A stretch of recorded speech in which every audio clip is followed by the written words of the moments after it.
Assalamualaikum warahmatullahi wabarakatuh. Alhamdulillahirabbil alamin. Nahmaduhu wa nasta'inuhu wa nastaghfiruhu wa nastahdihi wa natubu ilaih. Wa na'udzu billahi min syururi anfusina wa min sayyiati a'malina. May yahdihillahu fala mudilla lahu wa may yudlil falan tajida lahu waliyyan mursyida. Asyhadu an la ilaha illallah wahdahu la syarika lah wa asyhadu anna Muhammadan abduhu wa rasuluh. Allahumma salli wa sallim ala sayyidil mursalin wa ala alihi wa ashabihi ajmain, amma ba'd. Rabbi shrah li sadri wa yassir li amri wa hlul 'uqdatam min lisani yafqahu qawli. Subhanaka la ilma lana illa ma 'allamtana innaka antal alimul hakim.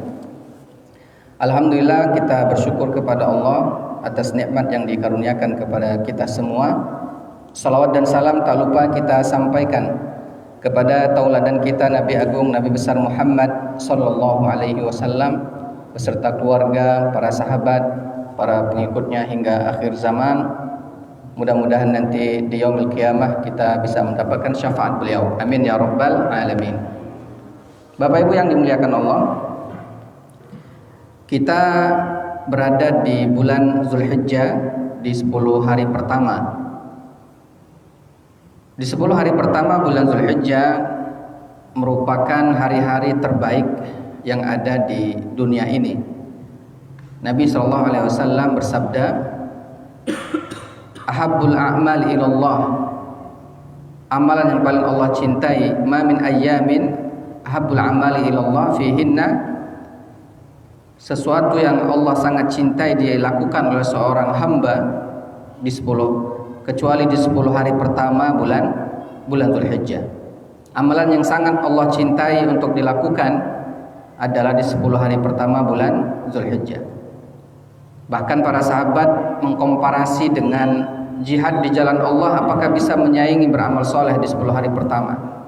Nabi menegaskan jihad di jalan Allah pun tak mampu menyaingi beramal soleh di 10 hari pertama bulan Zulhijjah. Maka kita disunahkan memperbanyak amal soleh. Dan di antara amal soleh itu yang paling utama, ya, apapun bentuk amal solehnya, tapi yang paling utama pertama puasa. Puasa sunnah dari awal Zulhijjah sampai tanggal 9 Zulhijjah. Kalau ada baca dari tanggal 1, paling tidak tanggal 9 nanti jangan lupa puasa sunnah. Namanya puasa Arafah. Masalah ikut yang mana ini kembali ke keyakinan masing-masing, karena kita ada perbedaan dalam penentuan awal Zulhijjah, sehingga berdampak kepada wukuf di padang Arafah berbeda dengan tanggal yang ada di Indonesia. Di Saudi wukuf itu 9 Zulhijjah mereka tepat terjadi tanggal berapa? 15 Juni, hari Sabtu. Sehingga mereka hari Ahad itu Idul Adha. Di kita sudah ada penentuan bahwa tanggal 9 Zulhijjah itu jatuh pada hari Ahad tanggal 16 Juni. Maka Senin 17 Juni baru kita beridul Adha. Dua ini yang menjadi perbedaan. Artinya kalau ada yang berpendapat puasa Arafah ikut wukuf, maka puasanya hari Sabtu tanggal 15 Juni. Kalau puasa Arafah ikut Indonesia tanggal 9 Zulhijjah, maka puasa Arafahnya tanggal 16 Juni, hari Ahad. Benar ya? Itu pilihan masing-masing. Kalau ditanya ke kami ikut mana? Saya ikut ke Indonesia. Indonesia yang menetapkan tanggal 9 Zulhijjah itu hari Ahad, maka saya puasa Arafah insyaallah di hari Ahad, Lebaran hari Senin. Bapak Ibu yang dimuliakan Allah, itu satu puasa sunnah. Kalau mau puasa sebelum hari Arafah bagus puasa tarwiyah. Memang tidak pacanya ini sudah hari Arafah tanggal 9 Zulhijjah itu jangan tidak puasa. Kemudian yang kedua, amalan yang paling utama itu adalah Nabi SAW bersabda, ihraqud dam. Tanggal 10 Zulhijjah itu sangat dianjurkan kita menyembelih hewan kurban. Tanggal 10 sampai tanggal 13 Zulhijjah. 10, 11, 12, 13. 10 Idul Adha, 3 hari setelahnya ayyamut tasyrik, hari-hari tasyrik. Di rentang 4 hari itu kita disunahkan menyembelih hewan kurban. Kurban itu bahasa kita. Bahasa Arabnya adalah udhiyah. Udhiyah diambil dari kata adha, duha. Makanya hari raya kurban namanya Idul Adha. Duha. Kenapa duha? Kenapa adha? Itu maknanya adalah ketika matahari sudah naik tinggi, saat dimana kita disunahkan melaksanakan penyembelihan hewan kurban ketika hari sudah naik, matahari sudah mulai tinggi. Itulah disebut dengan Idul Adha, karena sunnahnya penyembelihan hewan kurban itu afdolnya dilaksanakan setelah matahari mau naik tinggi, atau paling tidak setelah 2 rakaat sholat sunnah dan 2 khutbah dibacakan, alias setelah sholat Idul Adha. Kurban bahasa kita, tapi diambil memang dari bahasa Arab. Kurban itu merupakan diambil dari kata koruba yang artinya dekat. Allah Subhanahu wa ta'ala menggunakan istilah kurban sudah sejak ketika Allah menceritakan tentang kisah 2 anak Nabi Adam alaihissalam bernama Qabil dan Habil.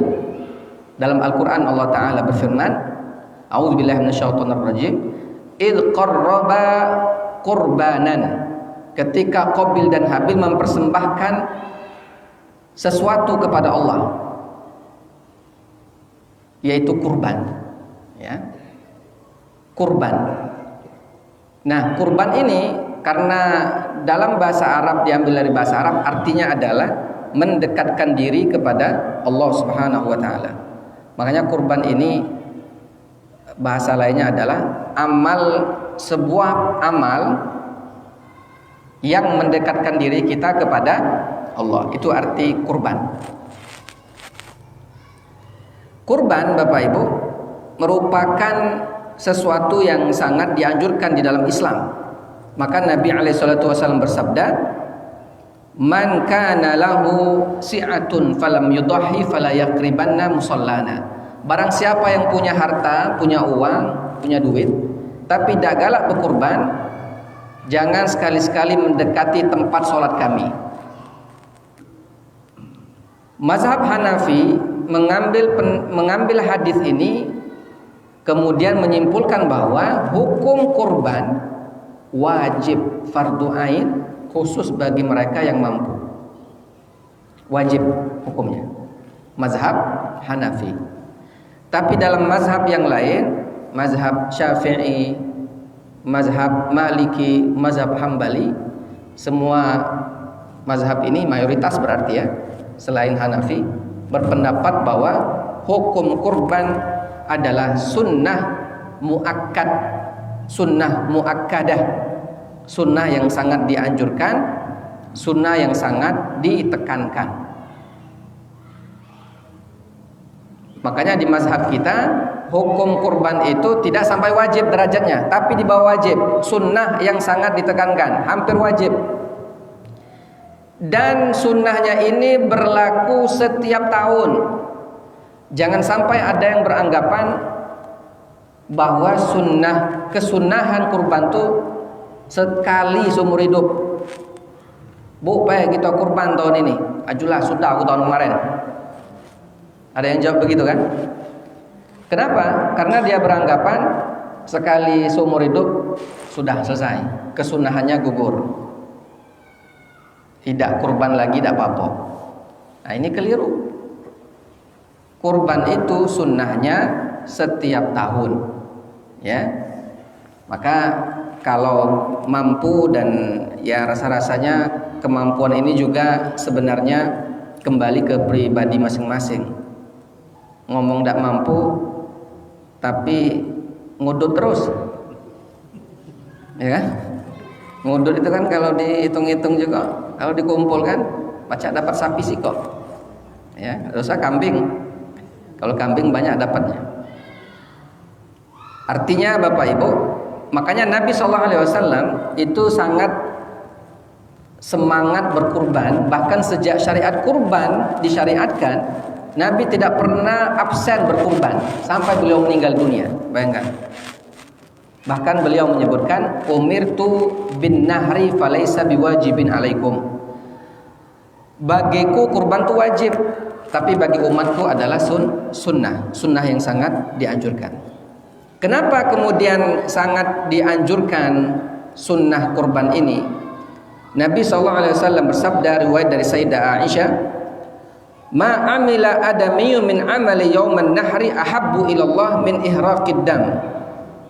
Tidak ada amalan hamba yang paling Allah cintai untuk dilakukan pada hari raya Idul Adha kecuali amalan itu adalah berkurban, menyembelih hewan kurban.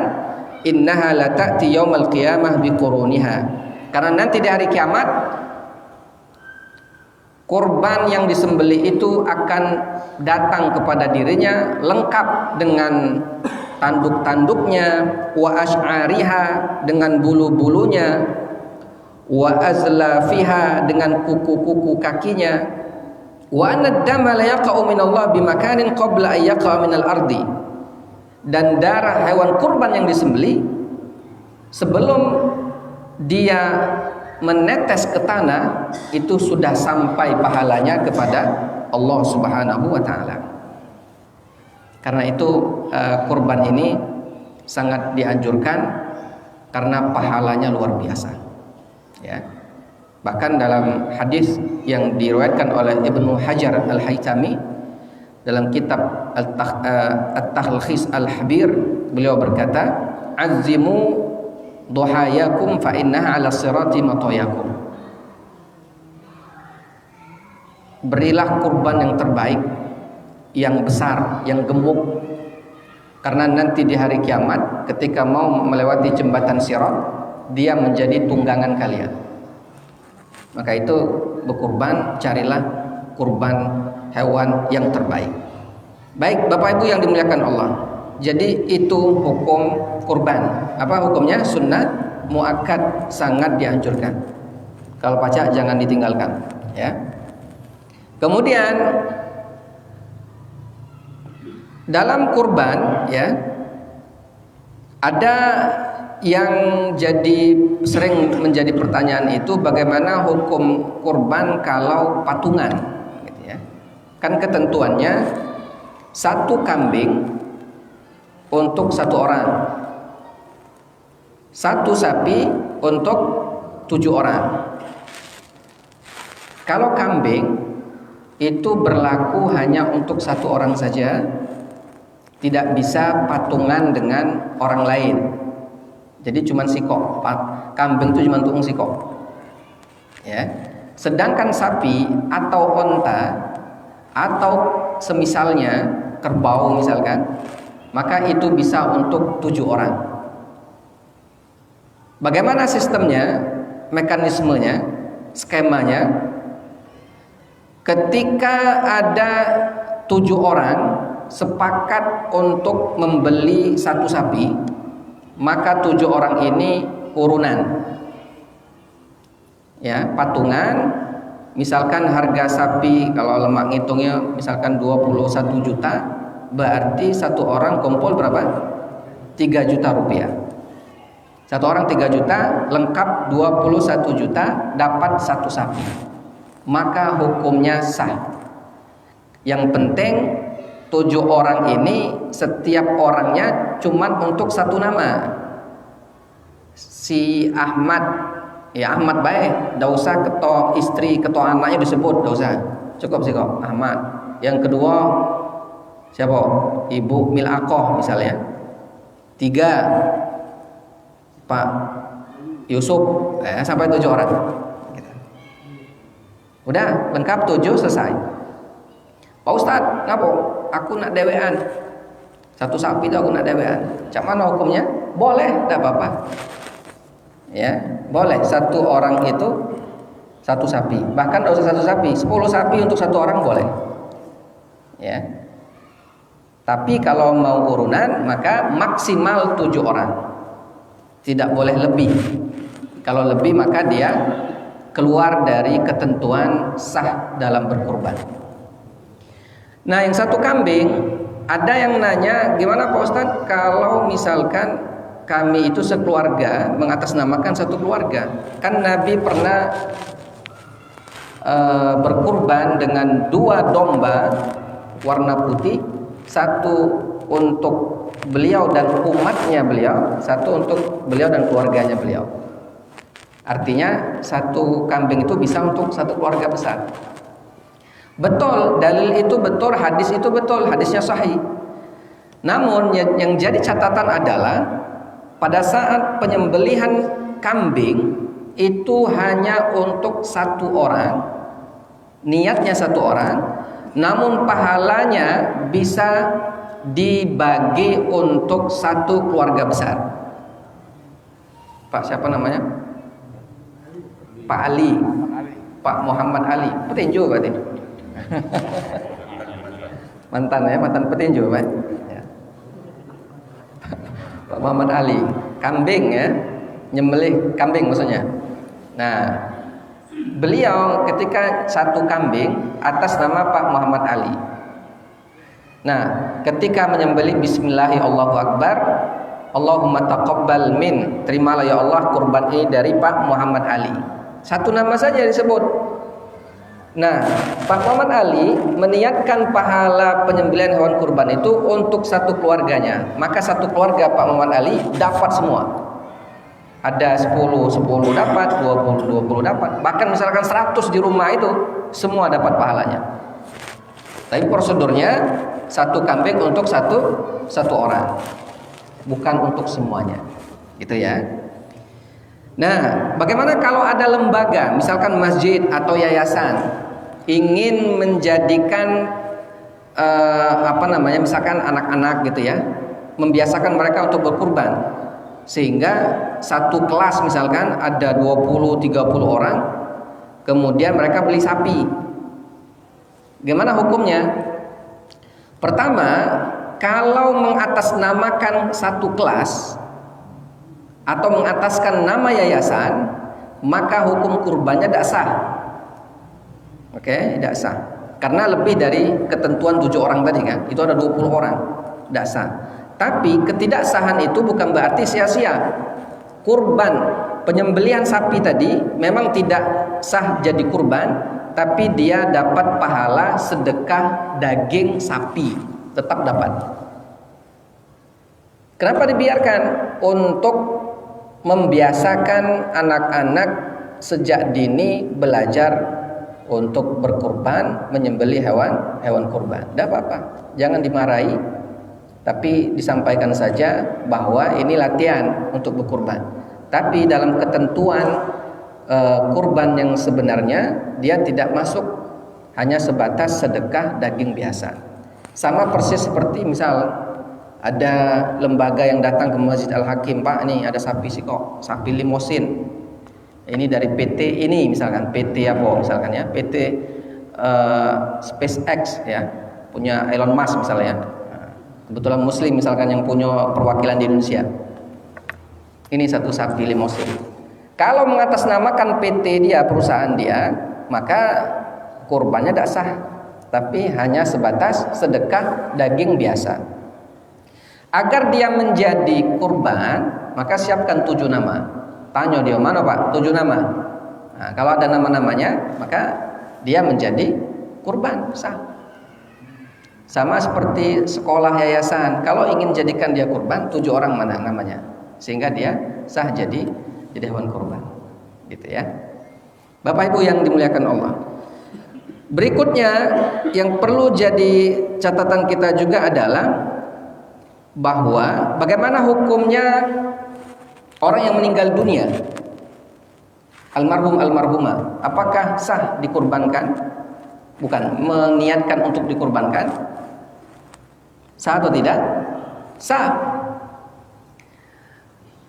Kita misalkan 7 orang ini ada yang sudah meninggal dunia, maka sah dan pahalanya sampai kepada orang yang meninggal dunia. Yang penting orang ini disebutkan namanya dan diniatkan untuk almarhum atau almarhumah. Namun Bapak Ibu, kalau pajak diprioritaskan yang masih hidup. Kalau sudah meninggalkan sebenarnya ya itu katakanlah kalau memang kita berniat ingin memberikan pahala kurban untuk mereka yang sudah meninggal dunia, sah sampai pahalanya. Tapi prioritaskan dulu yang masih hidup. Ya kan? Nah, kemudian yang meninggal dunia ini juga kalau ternyata ketika masih hidup dia ini bernazar mau berkurban, maka hukumnya bukan lagi sunnah, tapi wajib kita mengkurbankan almarhum atau almarhumah. Dengan ketentuan kalau sudah wajib, maka nanti pembagian dagingnya itu berbeda dengan kurban sunnah biasa. Apa bedanya? Kalau kurban sunnah pembagiannya 3. 1/3 untuk yang berkurban, yang berniat kurban. 2/3 untuk tetangga, sahabat, teman, gitu ya. Orang kaya juga dapat dari sini, termasuk juga panitia bisa. Yang ketiga untuk fakir miskin. Itu kalau kurban biasa. Tapi kalau kurban wajib seperti nazar tadi, maka yang pertama hilang kebolehannya untuk menerima daging kurban. Alias yang berkurban tidak boleh sama sekali makan atau ngambil daging kurban. Dia dan keluarganya nggak boleh. Ya, tidak berhak. Sedangkan hewan kurban itu sepenuhnya akan diberikan ke fakir miskin yang paling utama, yang kedua dihadiahkan kepada tetangga, panitia dan lain sebagainya. Itu kalau kurban wajib. Maka panitia kurban coba didata. Nih yang berkurban ini kira-kira kurban nazar atau kurbannya biasa, kurban sunnah. Sehingga nanti saat pembagian betul-betul bisa dilakukan dengan cara yang benar. Baik, Bapak Ibu yang dimuliakan Allah Subhanahu wa taala. Berikutnya, ini hal-hal yang mungkin nanti sering terjadi pertanyaan. Berikutnya adalah tentang orang yang berniat berkurban, disunnahkan sejak awal Zulhijjah dia tidak memotong kuku dan mencukur bulunya. Nabi SAW bersabda, "Idza ra'aitum hilala Dzulhijjah falyumsik an sya'rihi wa adfarihi." Kalau sudah lihat bulan Zulhijjah alias sudah masuk 1 Zulhijjah, yang berniat ingin berkurban, maka disunnahkan untuk tidak motong kuku dan tidak mencukur bulu tubuhnya, apapun bentuknya. Sunnahnya bagi yang berniat berkurban. Bagi yang tidak ya nggak masalah. Misal keluarga di rumah, misalkan cuma Pak Muhammad Ali yang berniat, yang keluarga yang lain aman, tidak apa-apa, silakan cukur dan potong kuku. Yang Pak Muhammad Alinya yang sunnahnya tidak motong kuku, tidak cukur bulu. Dan ini sunnah. Kalau ternyata misalkan, wahai Pak Ustadz, ini kuku aku dalam jin panjang niat, ya, misalkan bulu hidung lah sudah kemana-mana misalkan ya, bulu kumis dan lain-lain, gimana tidak dipotong lagi, tidak nyaman misalkan ya, akhirnya dipotong, maka kurbannya tetap sah, tidak masalah. Ya, kurbannya tetap sah. Nah, yang nahan bulu, nahan kuku tidak dipotong itu sampai kapan? Sampai dia menyembelih hewan kurbannya. Masjid kita kapan, Pak?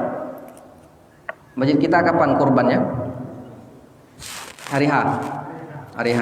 Sudah pas hari H tanggal 10 Zulhijjah hari Senin, nah itu baru kemudian kita boleh mencukur, boleh motong kuku yang berniat kurban ya. Apa manfaatnya, apa gunanya gitu ya? Apa dasarnya kenapa tidak boleh? Pertama, para ulama menyebut ketika dari tanggal 1 sampai 10 Zulhijjah paling tidak 10 hari itu tidak potong apa-apa. Nanti ketika selesai hewan kurbannya disembelih baru kita cukur, baru potong apa-apa, kita terasa lega, fresh gitu ya, segar.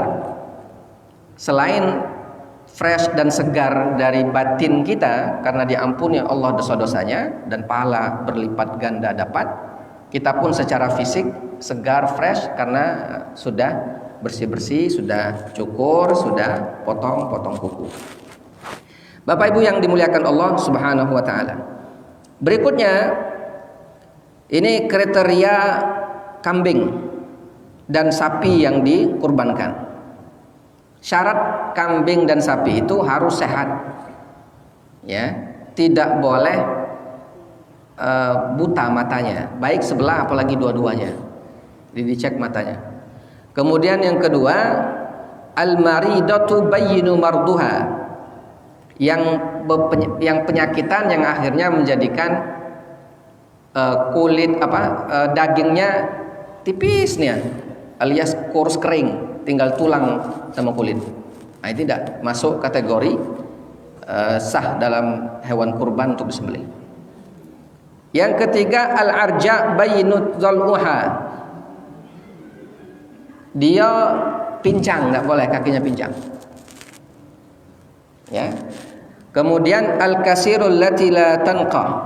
Ya, dia jelas sangat tidak terlihat sehat ya, berpenyakit, dan biasanya kalau sudah musim-musim Idul Adha ini yang punya kandang yang kalau dia tidak jujur dan amanah, hati-hati juga.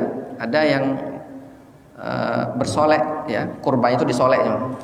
Jadi cak sehat walafiat, padahal aslinya bermasalah, berpenyakit. Kalau masalah tanduk misalkan tanduknya ada yang patah, tapi kalau tidak berdampak kepada tubuhnya tetap masih sehat ya, maka sah hukumnya. Bahkan tak tanduk sekalipun sah, asal tadi tidak berdampak kepada tubuh sapi atau tubuh kambing. Dan dari segi umur, kalau nyembelih onta gitu rasanya tidak ya, nyembelih onta sih nggak katik jualannya. 5 tahun itu minimal, masuk umur 6 dan berikutnya. Kalau sapi genap 2 tahun minimal umurnya, 2 tahun. Masuk 3 dan seterusnya. Kalau kambing itu juga 2 tahun. Ada yang mengatakan setahun. Khususnya sapi, kalau melihat dari hadis Nabi SAW, beliau bersabda, la tadbahu illa musinnah, jangan menyembelih kecuali yang sudah cukup umurnya. Kalau sapi ini kan ada sapi yang besar badannya, tapi secara umur dia belum cukup. Ya, seperti sapi-sapi Bali ya, sapi-sapi limosin itu. Kalau ditanya walaupun besar badannya, ternyata umurnya kurang dari setahun. Gitu. Ada yang cuma setahun tapi badannya besar. Maka ulama menyebut tidak boleh digunakan sebagai sembelihan kurban, kecuali kondisinya kalau memang sulit menemukan, sulit mencari sapi atau kambing yang umurnya cukup. Maka kalau sulit ya lain cerita, ada apa-apa. Yang ada itulah kita sembelih. Tapi kalau di Indonesia, di Palembang, rasa-rasanya kalau nyari kambing, nyari sapi itu susah atau sulit? Mudah ya kan? Mudah, bukan susah atau sulit. Duit yang sulit. Ya. Nah, gitu ya. Jadi syarat kambing, syarat yang disembelih itu tadi sehat walafiat.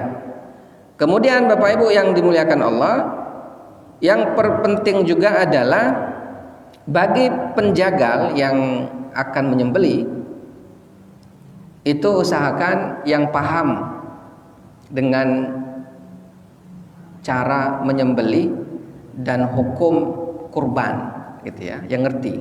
Ya tidak mesti harus ngerti secara detail, tapi paling tidak satu dia ini sholat, ya.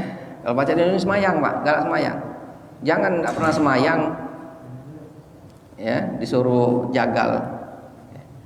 Kedua, yang tukang jagal ini dia bisa berniat ketika menyembelih, menyebut nama Allah, Bismillah Allahu Akbar, kan gitu.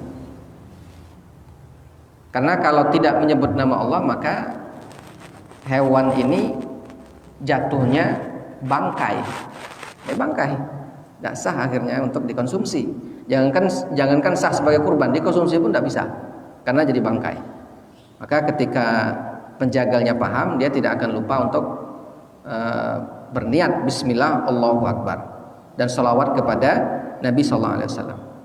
Kemudian yang jagal ini juga paham, ya, beserta panitia yang diamanai untuk mengurus kurban ini. Pisaunya itu sunnahnya setajam mungkin. Jangan pisau yang sudah bekarat, yang sudah bertahun-tahun jarang dipakai, setahun sekali cuma dibuka.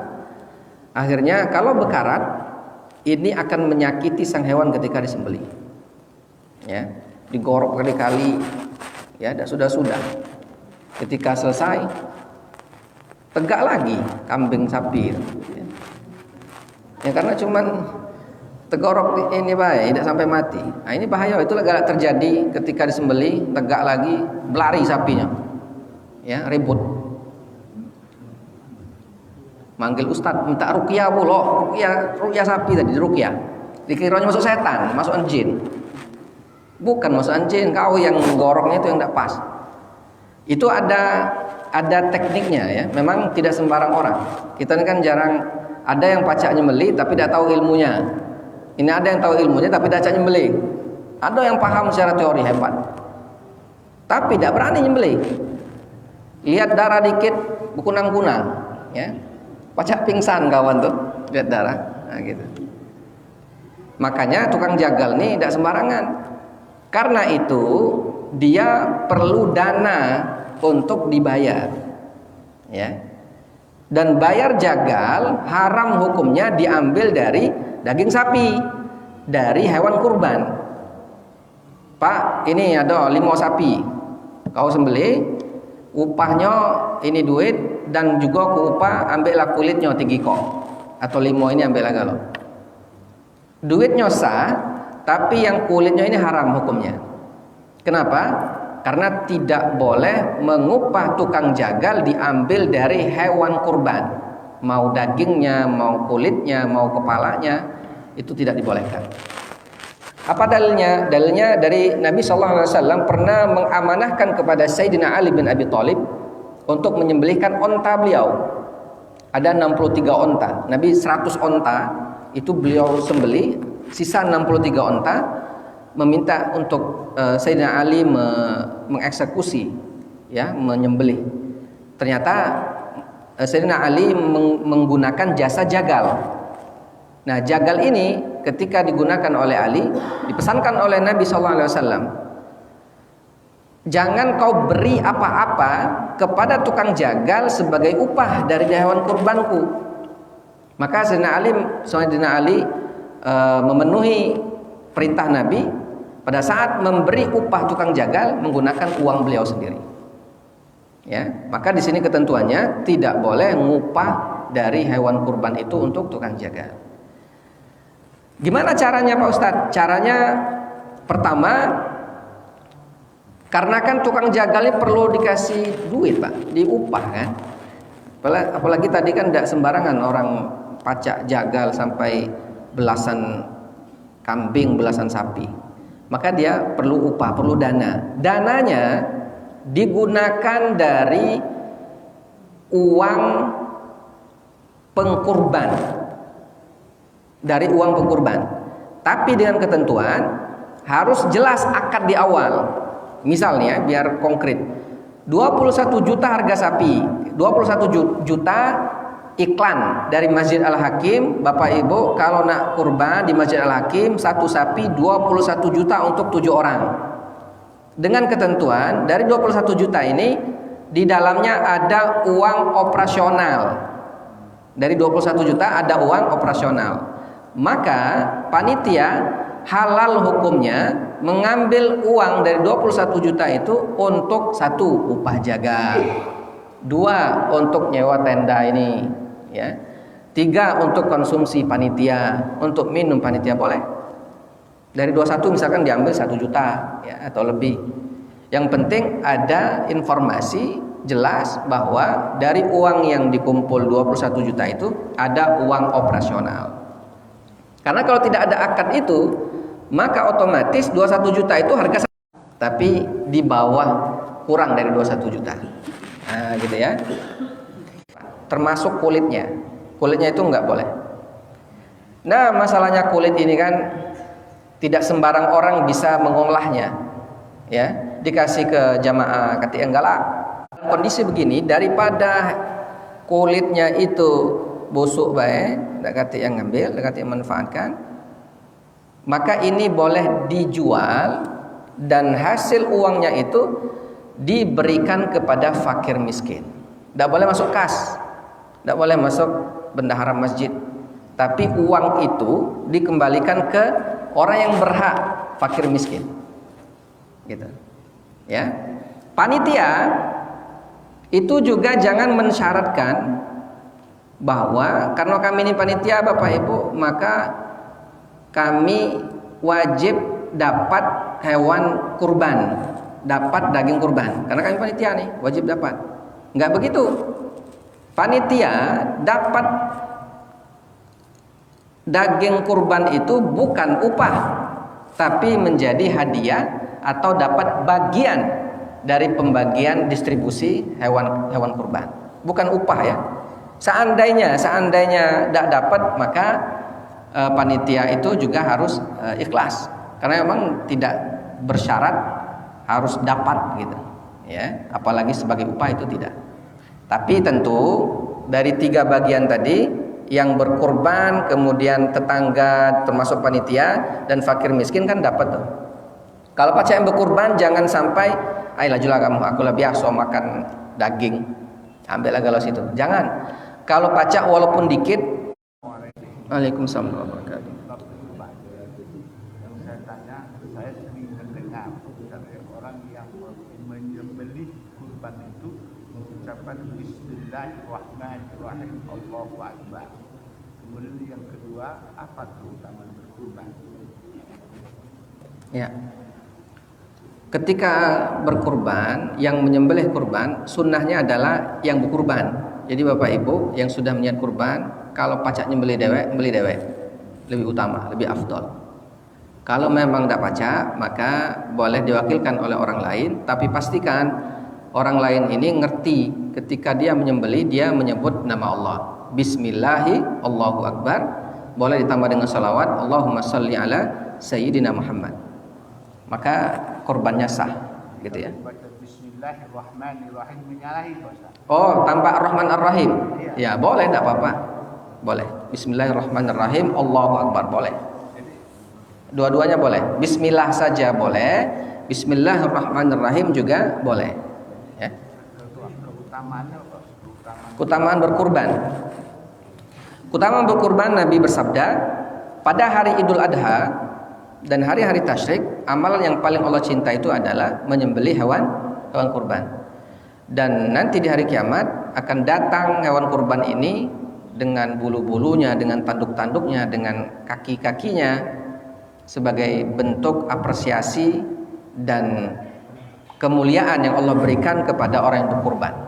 Jadi pahalanya luar biasa. Bahkan bisa menjadi semacam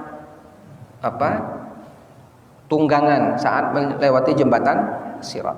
Jembatan Sirat itu setajam pedang, setipis rambut, yang di situ lewatnya ada yang ngesot, ada yang merangkak, ada yang jalan santai, ada yang berlari, ada yang cepat karena melewati menggunakan tunggangannya.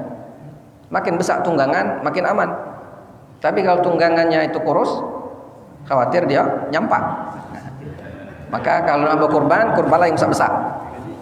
Gitu. Boleh membaca Bismillahirrahmanirrahim. Ya, boleh. Bismillahirrahmanirrahim, Maha Penyayang. Oh, ya. Ya betul. Makanya dalam Islam itu sunnahnya kan menyembelih itu bukan dalam rangka menyiksa, tidak. Makanya yang panitia dan yang penjagal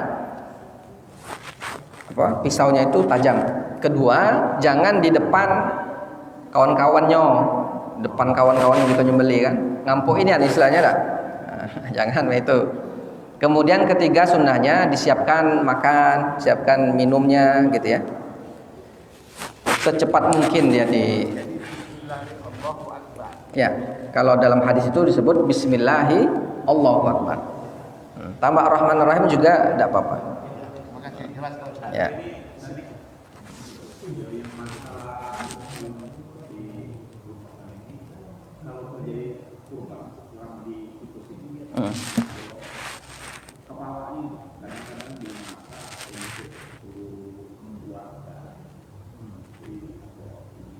Kalau digunakan untuk warga panitia, oke, iya,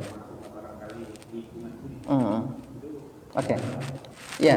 Jadi begini, untuk konsumsi panitia atau warga setempat yang sedang melaksanakan amaliyah kurban ini, maka sah hukumnya. Yang penting ada informasi dari panitia kepada pengkurban bahwa ikhlaskan untuk hewan kurban ini ada sebagian dari palaknya misalkan atau sebagian dagingnya kita gunakan untuk konsumsi dalam kegiatan kurban ini. Oh kami ikhlas, silakan. Ya tidak apa-apa, maka sah hukumnya. Yang penting kita ngomong ya kepada yang pengkurban. Karena begini, pengkurban itu dia punya hak secara total terhadap hewan kurbannya. Panitia itu hanya diamanahkan saja untuk menyembelih dan mendistribusikan hewan kurban. Haknya itu adalah punya yang berkurban. Kalau ujinya tidak boleh, 7 orang ini saya sepakat tidak boleh, maka tidak bisa kita menggunakan. Tapi rasa-rasanya ala kepelitnya tidak galak ngasih.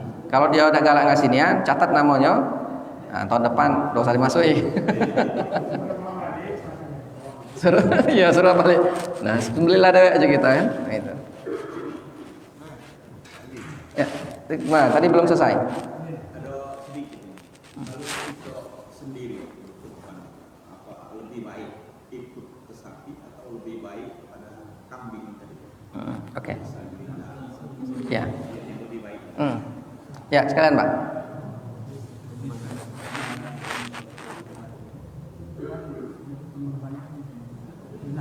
Jadi ini kan kita tahu kembali. Nah, untuk semuanya tahun ini dia lanjut ke orang lain. Oke. Baik, yang tadi tentang apa tadi? Oh, kurban sapi atau kambing? Ya, mana nih yang lebih utama, kambing atau sapi? Jadi memang di sini ada terjadi perbedaan pendapat ya, mana yang lebih utama, apa kambing, apa sapi atau onta. Yang jelas begini, secara kaidah yang paling banyak dagingnya, maka itu lebih baik untuk dijadikan sebagai hewan kurban. Kalau dianggap kambing ini banyak dagingnya, maka lebih utama kambing daripada misalkan sapi. Ya, kalau dihitung sebenarnya kan satu sapi itu satu kambing itu kan 1 orang. Kemudian kalau mau jadi satu sapi, 7 kambing ini sebenarnya nilainya sama seperti satu sapi. Artinya sama baik sebenarnya. Tinggal begini, kalau di kita biasanya kalau sapi ini kan 7 orang. Misal ternyata dari 7 orang ini baru ada 6 orang, kurang sikok wong. Padahal kita niatnya mau pakai kambing 1, maka untuk biar 7 ini lengkap dapat 1 sapi, kita bagusnya melok 7 orang ini sehingga lengkaplah dapat 1 sapi, gitu ya.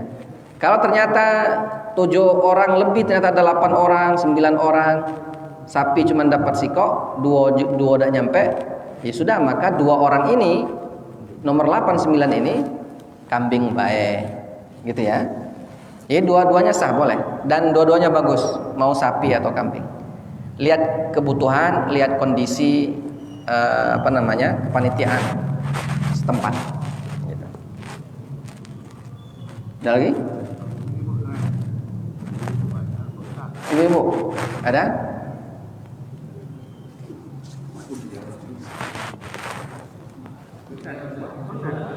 Oh iya, lupa. Kurban sudah tahun. Nah, setahun ini dia ada kurban, tapi atas nama dulunya. Ya, boleh hukumnya berkurban atas nama, bukan atas nama. Jadi begini, kurban itu namanya adalah fardu ain ya.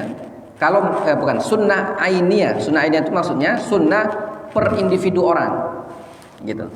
Kalau keluarga jauh, maka lebih utama kitanya yang punya uang yang berkurban. Tidak usah mengatasnamakan keluarga yang jauh. Karena misal keluarga tersebut tidak mampu, berarti dia kesunahannya gugur. Dia tidak sunnah sebenarnya karena dia tidak mampu. Nah kita yang mampu ya kita lah yang disunahkan. Bahkan kalau mazhab Hanafi justru wajib. Kitanya yang wajib. Walaupun mungkin tiap tahun. Gitu. Dia tidak masalah karena dia memang tidak mampu ya tidak apa-apa. Gitu. Nah kecuali kalau dalam satu rumah bapak, misalkan ada anak, ada istri dan lain sebagainya, boleh bergilir tidak apa-apa. Bergilir hari tahun ini atas nama suami, tahun depan atas nama istri, karena mampunya cuma sikok kambing, maka bergilir baik tidak apa-apa. Tidak bergilir pun cuma nama bapak baik, pahalanya tetap dapat. Ibu dapat, anak bapak dapat, cucunya dapat. Gitu Pak ya? Ya, wallahu a'lam bishawab. Baik, udah azan barangkali itu dulu untuk sementara. Kita tutup bersama-sama dengan lafal hamdalah. Alhamdulillahirabbil alamin dan doa kafaratul majlis. Subhanakallahumma bihamdika asyhadu an la ilaha illa anta astaghfiruka wa atubu ilaik. Hanallahu alaikum ajmain. Wassalamualaikum warahmatullahi wabarakatuh.